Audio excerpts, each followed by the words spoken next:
umbrella: accomplishments, achievements, winning, whatever our thing is, putting it together under this umbrella of success and the idea that, hey, look what I'm doing, I'm in control.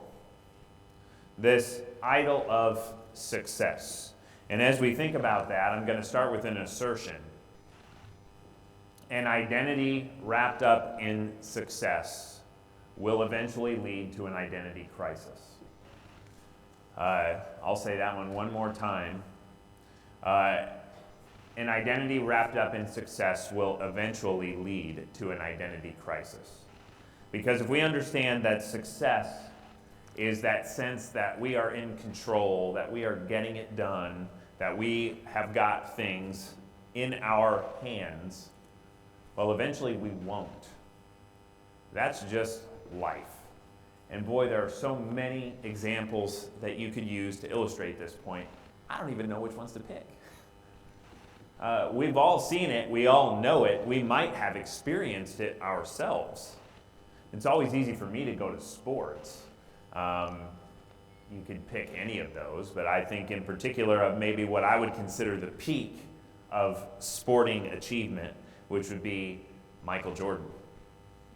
You go over to my kids, their school's having a book fair this week, and there's always posters for sale, and there's always a few sports posters. And there's two basketball posters, one that has all the NBA teams on it, and the other one is Michael Jordan. The guy hasn't picked up a basketball, at least competitively in the NBA, for more than 2 decades. They don't have any other current basketball players available, but they got Michael Jordan. He was the peak, right, of that sort of success. And yet it was Michael Jordan, just a few years after his retirement, that he was standing in an owner's box in Washington, looking down on the court, smoking a cigar, and he was reflecting on life after basketball. And he said, you know, there's nothing like being it, and I'm not it anymore. So we could go there. We could go to smaller examples. I can think of a conversation I had with a businessman who was nearing the end of his career, and he told me, you know, I can't keep doing what I'm doing forever. The phone already rings less than it used to. Acknowledging things are changing. We don't have to go to the end of life or end of a career to get that. I think of a kid actually that used to go to Sunday school at my church, who as a freshman basketball player, freshman in high school, big strong kid, is running down the court in just a regular game and collapses. Cardiac arrest. Now they got him back. But what he found out is there was an abnormality that he didn't know was happening in his heart, and he would not play sports anymore. And he was a big, strong kid that had always played sports. High school is going to look totally different for him. I think of one of my best friends growing up. His dad was the president of a home building company, went on a business trip, got back, found out he wasn't the president of the company anymore. And you go from one of the nicer houses on one of the nicest streets to, well, a modular home on some acreage you own outside of town. It's a perspective change. Things happen to all of us, right? If our identity is wrapped up in success, and again, it's umbrella, feeling like we're in control and we've got our things working for us. If our identity is wrapped up in success, eventually it will lead to an identity crisis. Well, this is our story this morning from 2 Kings. We have the story of Naaman. Kind of maybe seems like an obscure story from a really old book, 2 Kings here. But the story of Naaman is the story of someone who is quite successful, right? This text tells us he's a man of valor. He's a leader. And he's in fact come into some glory as he has led the Syrian army to conquer, to overpower nations around them, including the nation of Israel. But Naaman has had an illness again, out of nowhere, that has taken away some of his strength and valor and has even called into question how much longer he'll be leading mighty armies. And so he's having this moment of crisis because his success has been challenged and he's looking for help. Isn't this all of us in crisis? When we're going through a change, a major change in our lives, and again, it might not even be that success is taken away. It might be that it just sort of goes away.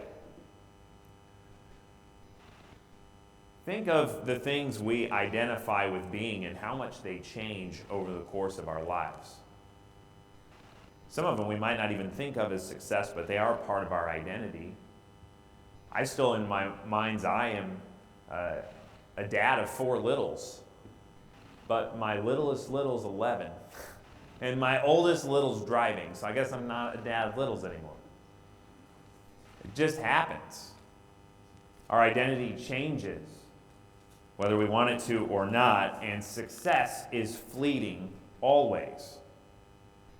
And even when we're after being in control, we think we're there, then the next thing comes along and we've got something else to work toward. All of us in crisis, our moments of crisis are those moments when it feels like what we had going, what was working, has now been taken away from us. And so Naaman, in his moment of desperation, doesn't know where to turn. And it's a servant girl, a foreigner to him. Think of this. They've conquered Israel. He's taken one of their young girls and made her a servant in his own home. And it's her, the foreigner, the little girl, that has the answer that's ultimately going to help him. And this is a foreshadowing of how God works. There's 3 really strong examples of how God works that are going to be foreshadowed in this story. And the first one is that the answer that he needs, the tip he needs to sort of get back his life as he knows it, comes from a foreign servant girl. And her suggestion is going to be to go to this prophet, Naaman, from her own nation. A prophet of her God, not Naaman's God. And he's going to go. And he's going to go because he is a man of success, and he's hoping that this prophet is who she said he was, another man of success. And where do successful people go to fix their problems? Well, they go to other successful people, right? So he's thinking, I'll go meet with this Elisha, maybe it will work. But then when he gets there, he doesn't get to meet Elisha. He doesn't get to see the guy. We don't even like this when we go to the doctor and don't see the doctor. He's not getting to see Elisha himself. Elisha sends a messenger to give Naaman a message, a command of what he ought to do. There's 2 examples of how God's going to be working. One is through this nobody servant girl, and it's not going to be the prophet himself. It's going to be a message from the prophet. And then the last thing is, hey, go wash yourself in the Jordan River, to which Naaman responds, come on, man, we got better rivers than the Jordan. But, as his sermons tell him, this is what the guy told you to do, just go ahead and do it. And so he does. His health is restored. Now there's another aspect when we look at this story. Isn't this just like us? What Naaman wants restored is what he thought he had, or what he thinks perhaps he's going to have forever, which isn't true. He wants his success back. And isn't this all of us, again, when we experience a crisis, when something is taken from us, our prayer to God, we acknowledge his power and his ability to do everything. Our prayer is, God, give me back what I had. Why is that our prayer? God, give me back what I had. Because what I had made me feel like I wasn't so dependent on you. That's an indictment of the human condition, right? God, give me my health back so I don't have to remember that everything comes from you. God, give me my job back. God, give me this back. Restore to me what I had so I don't feel so dependent on you. Naaman is not necessarily seeking out a relationship with this powerful God that can restore him. He just wants back that sense of control and success that he had before. And he does receive it. And this story does so well to point us to how God works and how God does his greatest work. Because God's greatest work is in Jesus Christ. And Jesus Christ, if we know anything about him and his life, it's a life of suffering, weakness, humiliation, condescension from the get-go, right? Jesus, if we look at his story in the scriptures, it's remarkable. The one who sits on high through whom the world was created, he's going to take on frail human flesh on Christmas. God embraces weakness in Jesus by becoming one of us. And his life, his death, is full of sorrow and suffering. And it is in weakness that God does his greatest work, which is to redeem his creation and bring his people back to himself. Look at how 1 Corinthians put it this morning. We read from 1 Corinthians chapter 1. I'm just going to read a few of those verses. For the foolishness of God is wiser than men, and the weakness of God is stronger than men. For consider your calling, brothers. Not many of you were wise according to worldly standards. Not many were powerful. Not many were of noble birth. But God chose what is foolish in the world to shame the wise. God chose what is weak in the world to shame the strong. God chose what is low and despised in the world, even things that are not, to bring to nothing things that are, so that no human being might boast in the presence of God. We learn something about God's character in the story of Naaman. It points us towards the character of God that is ultimately revealed to us in the person of Jesus. God works in the most peculiar of ways, not in ways that we look at and say, there's success. In fact, Jesus gives up control, becomes powerless in his own suffering and death. Just look at the Beatitudes. We read from the Beatitudes, Matthew chapter 5. In these things, we talk about Jesus is counter to the culture. What we mean by that is not that Jesus is against culture, but it means that there's something in the person and character of Jesus that always runs counter to the cultures that humans create. Not everything in culture, but big parts of our culture are always going to run counter to Jesus. Look at the Beatitudes. Blessed are the poor in spirit. We might say the humble, right? Blessed are the humble. Blessed are the poor in spirit, for theirs is the kingdom of heaven.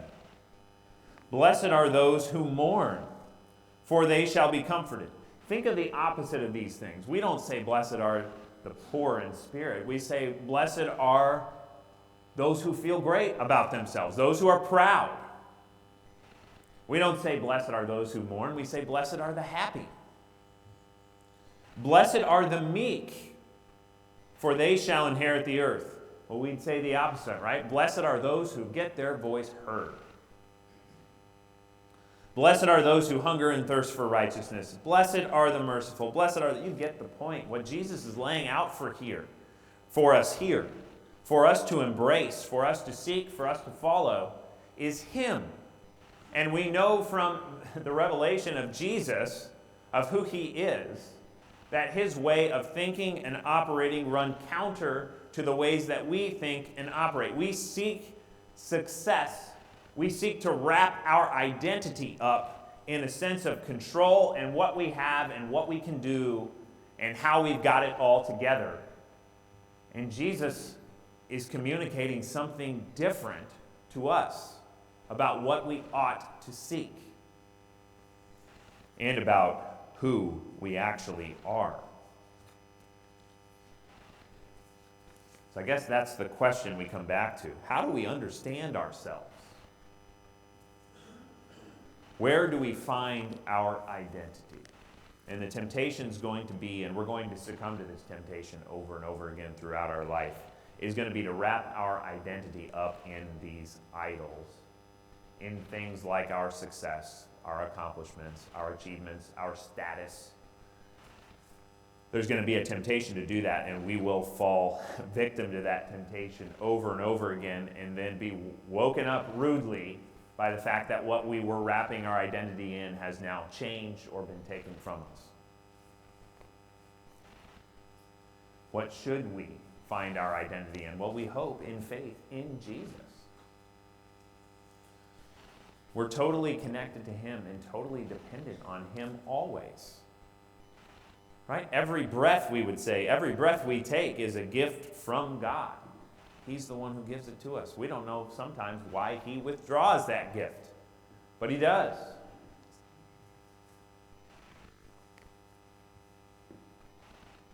We're totally connected and dependent on Jesus, and I guess our prayer, I know our prayer in faith, is that we would be attuned to that, and that our identity would be wrapped up in him alone. But we're going to go back and forth our whole life on getting wrapped up in the life that we're making and creating, or at least that we think we're making and creating, versus what actually happens to us. And this back and forth between, nope, I got it all together, well, now I don't, God help me. This is life, right? Peaks and valleys. But through it all, whatever we think of ourselves and whoever we think we are, whether we're in a moment of clarity in faith where we recognize, man, it's all God. Thank you, Lord. Whether we have that moment of clarity or we're having a moment of, let's just say, seeing things not quite clearly and thinking we've got it together, whatever moment we're in, God always sees us the same. He sees us through his Son, who we've been baptized into Jesus' life, death, and resurrection. He sees us through Jesus, and what he sees are sons and daughters of God. When he looks on us, that's what he sees. There's my son, there's my daughter. And that's reality. Whatever we think of ourselves, that's who we actually are. That's what defines us. Jesus' death and resurrection define us, and they have become ours by the Holy Spirit in baptism. Oh, if we could only see that. Because that's enough. That's enough identity to last a lifetime. If we could only see that.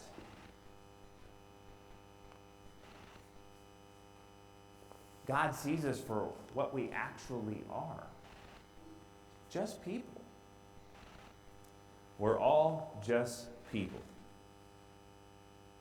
But we don't see ourselves that way sometimes. We get caught up in all the other stuff. It's funny, actually, if you think about it. We don't always see people for what they actually are. And it's so simple, right? God created us. God redeemed us. We're just people, his creations. But we see other things when we see people. So we lived in Tampa for 7 years. Where we lived in South Tampa was pretty eclectic, but it wasn't hard to go somewhere where you might see somebody, right? You might run into Derek Jeter in Starbucks. It would just happen. And we all have these people probably, and some of us maybe more than others, where we're awestricken by, oh my gosh, there's somebody for each one of us who if they walked in the door right now, you'd go, look who's here. Which like betrays what we're talking about here. We're all just people. I can tell you if Ken Griffey Jr. walks in there, I would have a little trouble finishing this sermon. But for the most part, right, he along with anybody, they're just people. We're just people. All of us, at the end of the day, are subject to the same, I guess what we'd say are rules of this world, and a world that until Christ returns experiences decay and death. We're just people. We're all people born and created by God, but that are going to die. And that go through this process. Not only are we frail from the get-go, but go through this process of slowly losing.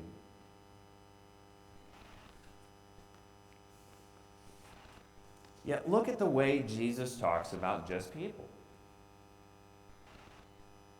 Again, he came for us, to redeem us. He calls us his sons and daughters. We're going to live with him in eternity. He's given us all that through his death and resurrection. Look at the way Jesus talks about people. He knows the number of hairs on your head. And just as he cares for the lilies and the sparrows, he cares for you.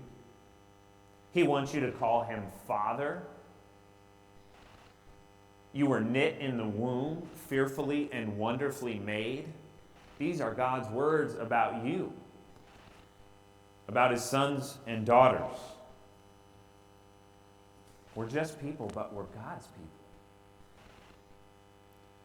And again, that's enough. No success, no achievement, no status, nothing we could ever achieve in life can match what God has given us in Jesus Christ. May we embrace that identity in him. Amen.